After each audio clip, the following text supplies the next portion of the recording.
Hello, I'm back for day 2 of my fundamentals of card design, and I'm going to talk to you about the elements of color and the color wheel. I've got 2 examples here, and I've got some cards to show you. So if you want to find out all about color, just keep watching.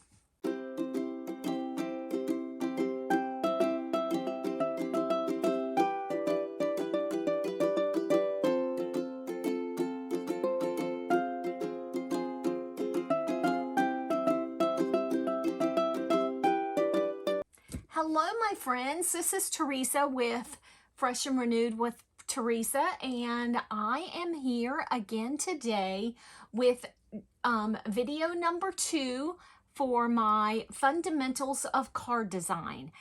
Thank you if you have just stumbled across my channel and you are here. I would love to have you subscribe, and if you are not new to my channel, welcome back.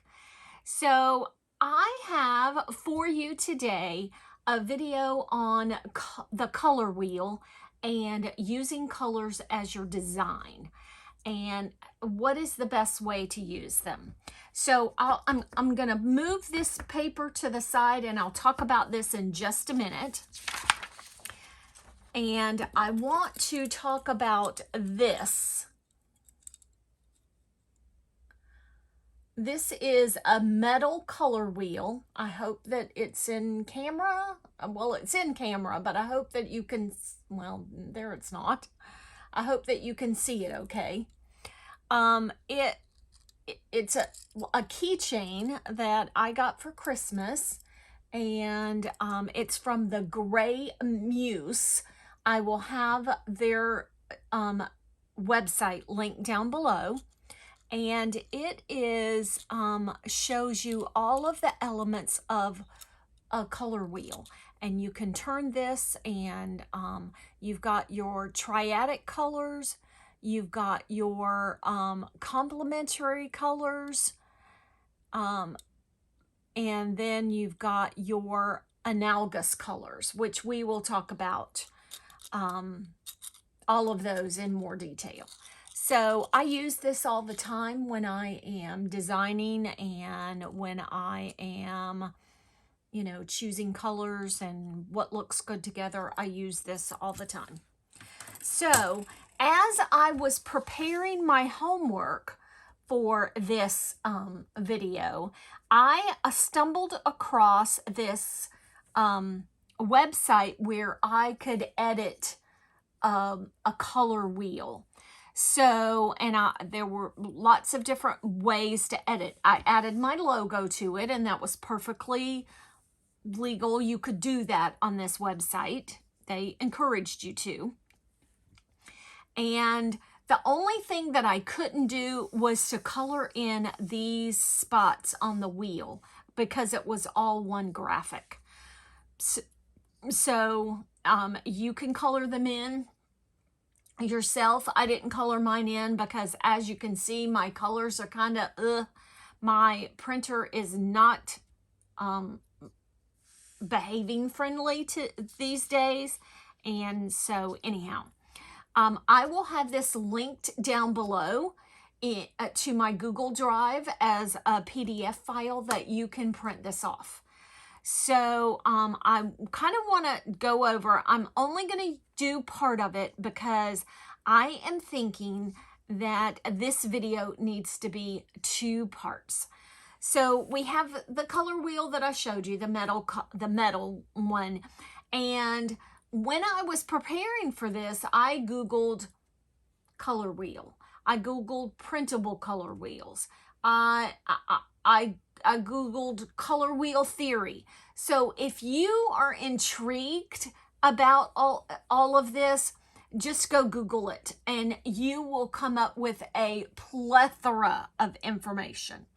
So I'm going to do this in 2 parts because I'm going to talk about 4 different of these questions today, and then I'll talk about the other 4 next week. So I'm going to talk about these 4 on the right. And So I have my cards in the order that I am going to talk about them, and we'll just see.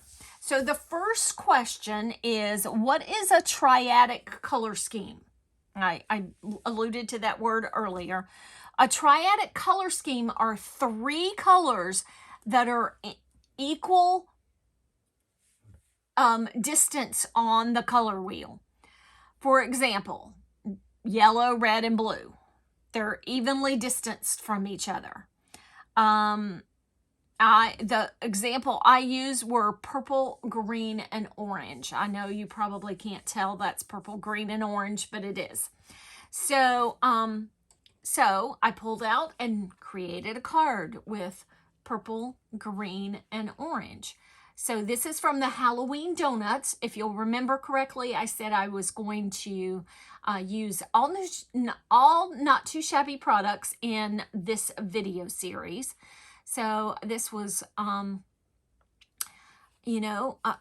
had some purple and some orange, and then the green, and it does have a little bit of brown in it, but and a little bit of black, but I thought that was okay. So so that is your triadic color scheme, and it looks very pleasing to the eye. There you go. So I also want to bring your attention to the Doodlebug doilies. If you're a fan of them, they are back in stock. So I will have those linked in the description box as well. Okay, so that is the first one. The next question is, well, it's really not a question, the next two. The primary colors are, and give an example. So here are my examples. Primary colors include red, blue, and yellow. Primary colors cannot be mixed from other colors. They are the source of all colors, of all other colors. So your red and your blue and your yellow in some way, shape, or form are the source of all the other colors. So I used our Fall Love paper pad, and it has some blue and some red and some yellow. So those are the 3 colors that I had, and I used the same layout for all of these cards. Once I created the first one, I thought, wow, I really like this layout, so I just kept it like that.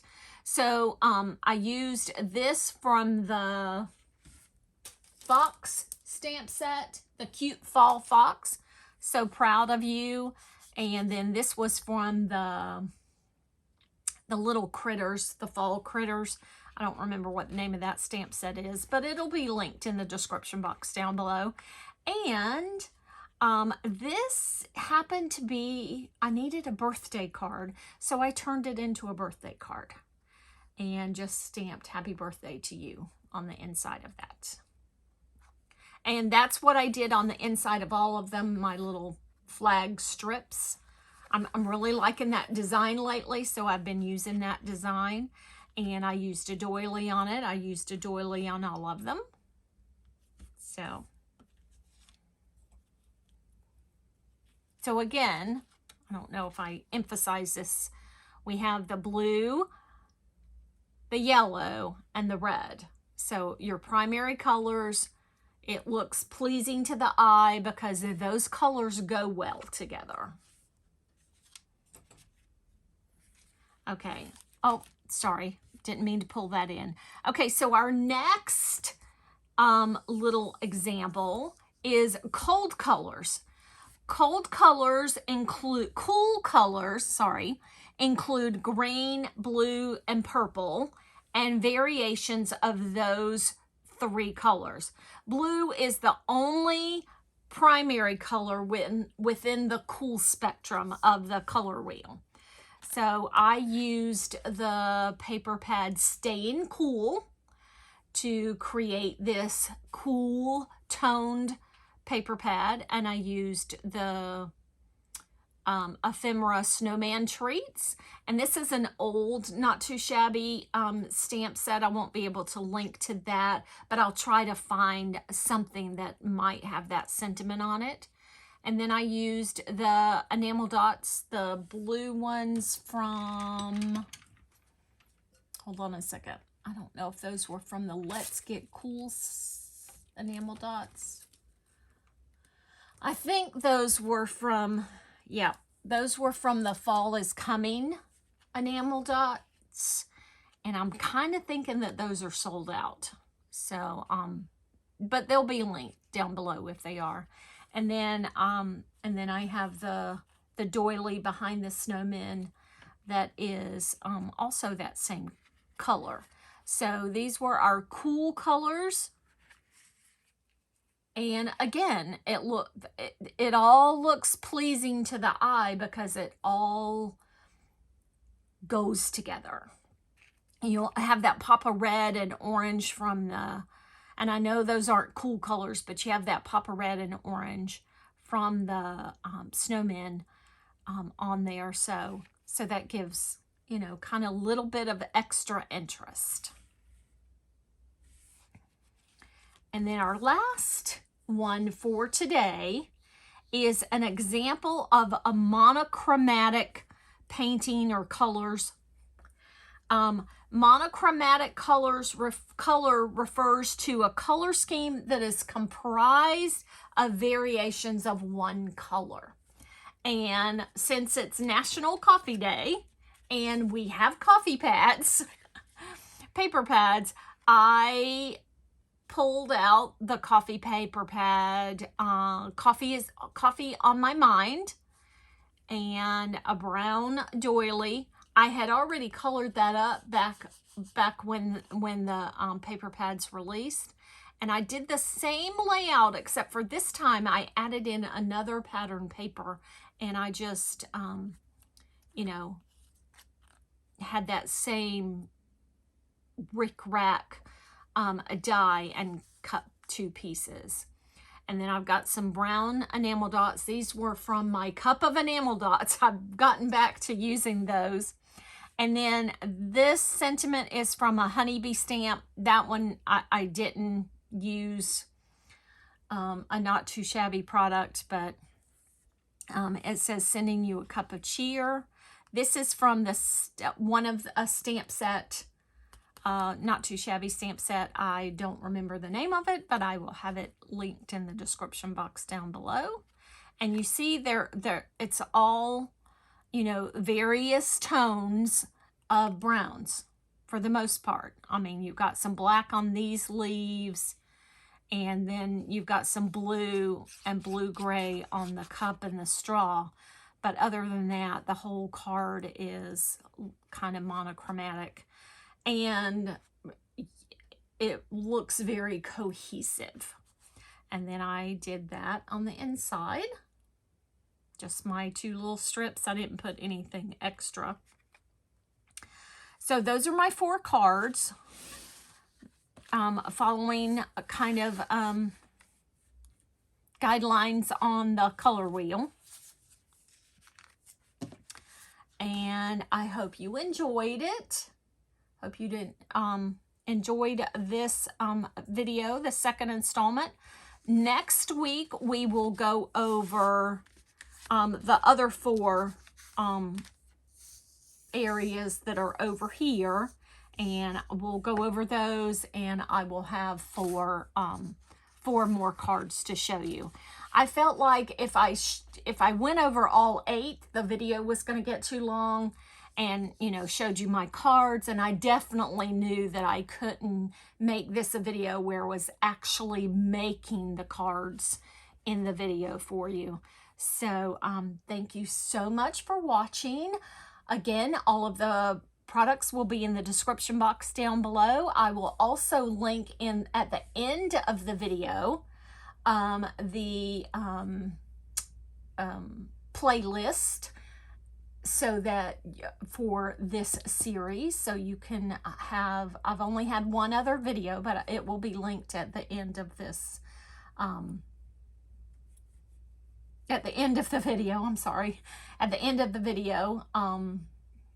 So thank you so much for watching. I appreciate it so much. I love all the love and support you give me.